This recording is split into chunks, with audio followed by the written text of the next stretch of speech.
কি দেখে আলু পোস্ত মনে হচ্ছে তো? কিন্তু এটা পোস্ত নয়, তবে যেটা বানিয়েছি সেটা গরমের জন্য একদম পারফেক্ট। রান্নাঘরে একদম কম সময় কাটিয়ে বানিয়ে ফেলুন এই নারকেলি চাল কুমড়ো।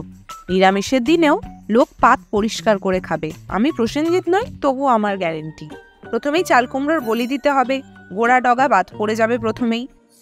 তারপরে চাপকে ছালটা ছাড়িয়ে নিন। সত্যি তুমি প্রসেনজিৎ না, তুমি তো রঞ্জিত মল্লিক। তাহলে আমাকে একটা বেল্ট কিনে দাও।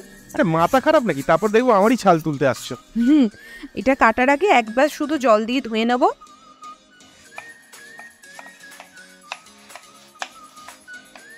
তারপর এই উড়ন চাকতিগুলোকে ছোট ছোট চৌকো চৌকো করে কাটবো। কাঁচা লঙ্কা চিড়ে নেবো, 4টে নিয়েছি। এই রান্নাটা বেশি ঝাল ভালো লাগে না, একটু মিষ্টি মিষ্টিই হবে এই রান্নাটা। তোমার কাটাকুটি খেলা শেষ হলো? হ্যাঁ, কাটাকুটি খেলা শেষ।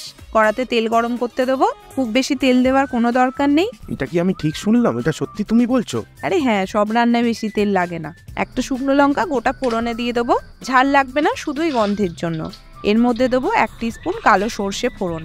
পেছনে গরম লেগে যখন ওরা লাফালাফি শুরু করে দেবে, ঝপাং করে কাটা চাল কুমড়োর টুকরোগুলো কড়ায় ঢেলে দিন। চাল কুমড়োর চাপে পড়ে সর্ষের চিরবিরানি এমনিই কমে যাবে। একবার নেড়ে দেবো, তারপরেই দেবো নুন। নুনটা প্রথমে কিন্তু কম করেই দেবেন, কারণ চাল কুমড়ো পরিমাণে অনেকটাই কমে যাবে। নুনটা দিয়ে নাড়াচাড়া করার পর ঢাকা দিয়ে আঁচটা কমিয়ে দিন।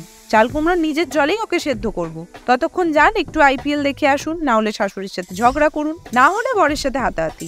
টাইম পাস করতে হবে তো, মাঝে মাঝে একবার করে চেক করে যাবেন আর নাড়াচাড়া করে দেবেন, আবারও ঢেকে দেবেন। এইভাবেই ততক্ষণ রাঁধতে হবে যতক্ষণ না চাল কুমড়ো সেদ্ধ হচ্ছে। সেদ্ধ হয়ে গেলে 2 চামচ চিনি দিয়ে দেবো। আগেই বলেছি এটা মিষ্টি মিষ্টি হবে। সাথে 1/2 কাপ কোরানো নারকেল দেবো। 2 টেবিল চামচ নারকেলের দুধ, এটা অপশনাল। আমার বাড়িতে ছিল তাই আমি দিয়েছি, আপনার বাড়িতে না থাকলে দেওয়ার দরকার নেই। নারকেল কোড়া দিয়েই কাজ হয়ে যাবে। ভালো করে সব কিছু মেশান, অবশ্য খারাপ করে মেশালেও কোনো ব্যাপার নয়। রান্নার জল শুকিয়ে এলে দিয়ে দেবো কাঁচা লঙ্কা। শেষে দিলাম বলে কাঁচা লঙ্কার গন্ধটা কিন্তু দারুণ আসবে।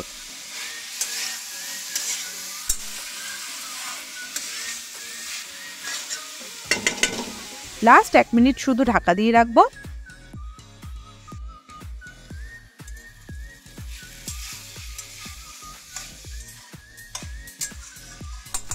তারপর ঢাকা খুলে সার্ভ করুন নারকেলি চাল কুমড়ো।